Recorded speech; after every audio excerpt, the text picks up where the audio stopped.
इतनी बड़ी विडंबना है, इतना अफसोस है हमें। जिन्होंने हमें आज़ादी लाके दी है, जिन्होंने हमें स्वराज्य का ये दिन दिखाया है, जिन्होंने हमारे देश के लिए टूटी फूटी ही सही स्वतंत्रता का रंग भर के लाया है, उनके नाम हमें नहीं मालूम, उनके गांव हमें नहीं मालूम, उनके कुल नहीं मालूम, उनके गोत्र नहीं मालूम।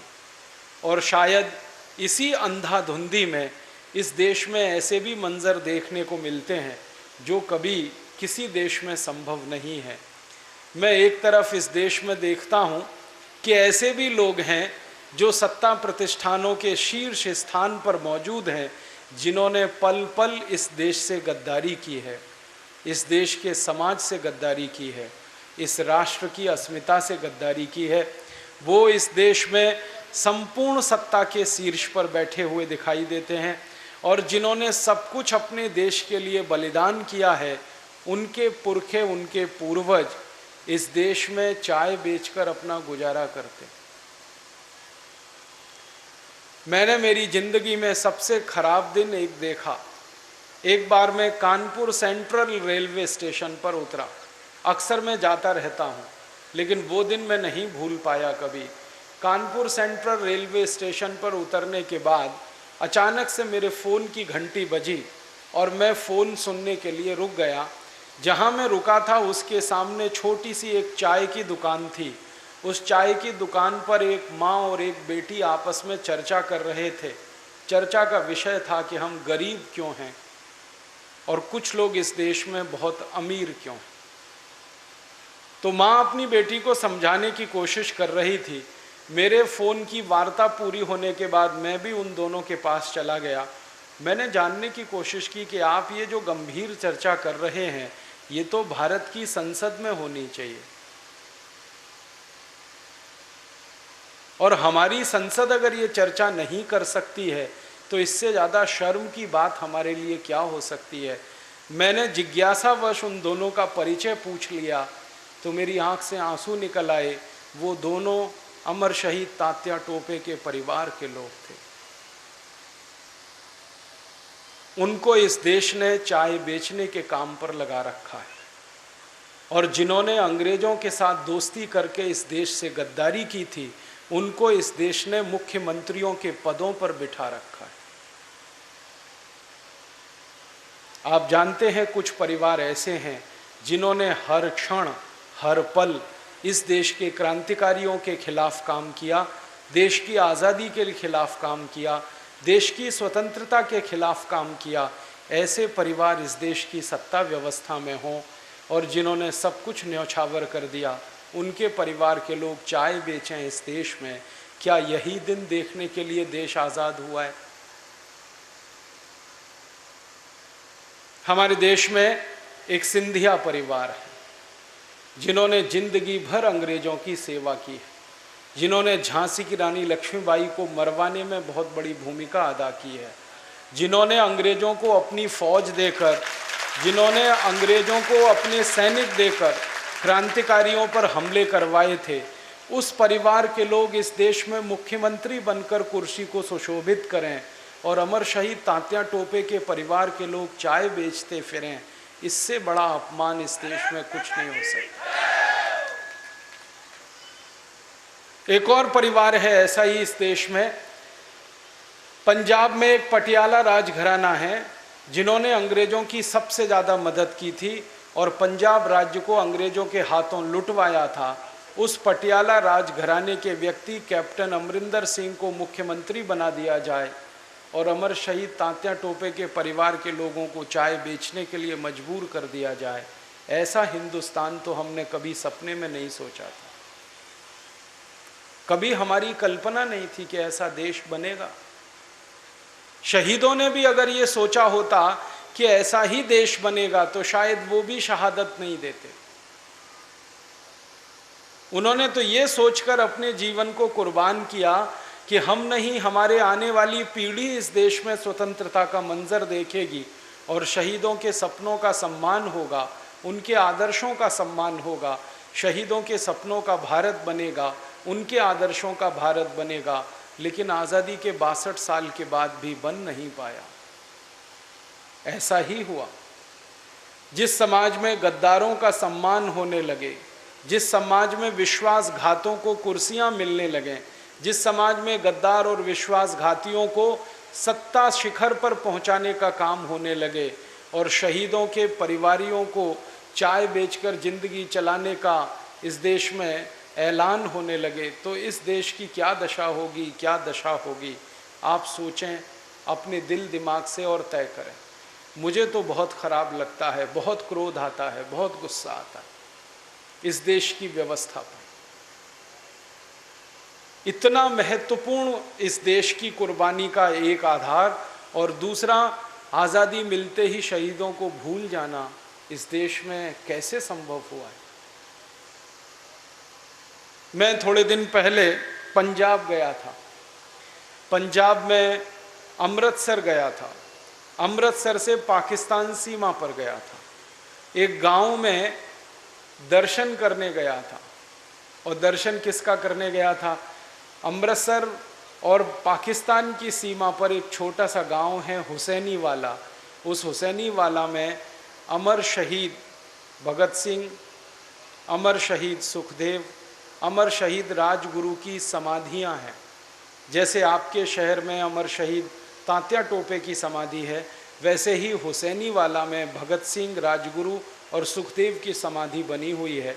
मैं उस समाधि का दर्शन करने गया था, वंदन करने गया था, उस मिट्टी को छूने के लिए गया था, माथे पर लगाने के लिए गया था। मुझे इतना अफसोस हुआ वहाँ जाने के बाद कि तीनों समाधियाँ बहुत गंदी पड़ी हुई। हमारे देश के कर्ता धर्ताओं को, जिनके ऊपर हम जिंदगी के खून पसीने की कमाई का लाखों करोड़ों खर्च करते हैं, उनको इस बात की परवाह नहीं है कि 3 महान क्रांतिकारी शहीदों की शहादत जहाँ हुई हो, उनकी समाधियों को कितनी पवित्रता से रखा जाना चाहिए। ऐसा देश भारत बना है, बहुत खराब है, अच्छा नहीं है। मुझे और भी एक बड़ा अफसोस है कि जिन उद्देश्यों के लिए शहीदों ने शहादत दी है, एक भी उद्देश्य पूरा होता दिखाई नहीं देता इस देश। एक पुरानी घटना शुरू करता हूं मेरे व्याख्यान के लिए।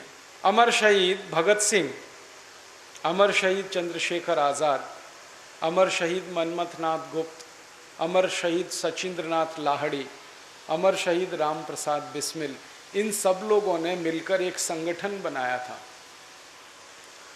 उस संगठन का नाम था हिंदुस्तानी सोशलिस्ट रिपब्लिकन एसोसिएशन।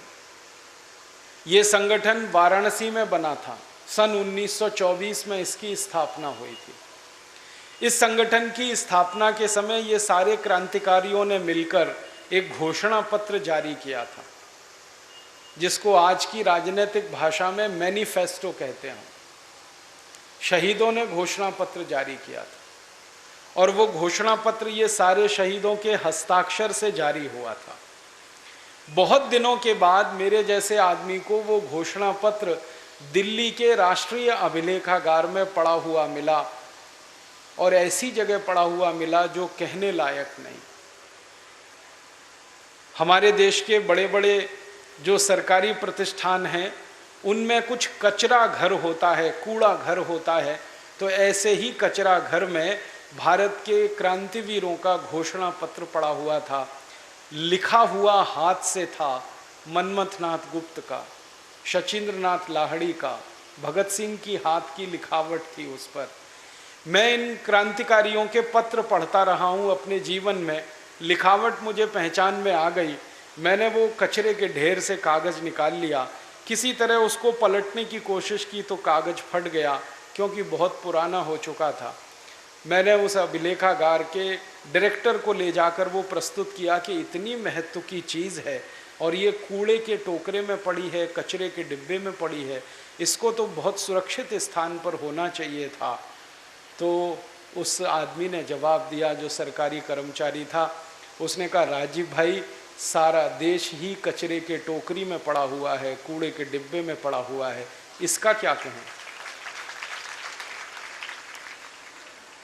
फिर वो वहाँ से निकालकर हमने किसी तरह से अच्छे तरीके से कागज़ को ग्लास पे रखा, कांच पे रखा, उस पे सेलो टेप चिपकाया, जहाँ जहाँ से फट गया था उसको ठीक किया, पढ़ने लायक बना तो वो क्रांतिकारियों का घोषणा पत्र है। वो अभी भी दिल्ली में है। उसमें हमारे क्रांतिकारी क्या लिख रहे हैं? अंग्रेज भारत को छोड़कर जाएं, ये हमारे जीवन का पहला लक्ष्य है, लेकिन ये आखिरी नहीं है, पहला है।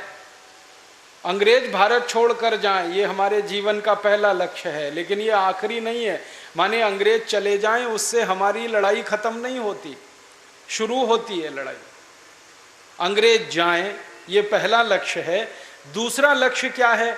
वो कहते हैं दूसरा लक्ष्य उससे भी बड़ा है कि अंग्रेजियत भारत को छोड़कर जाए।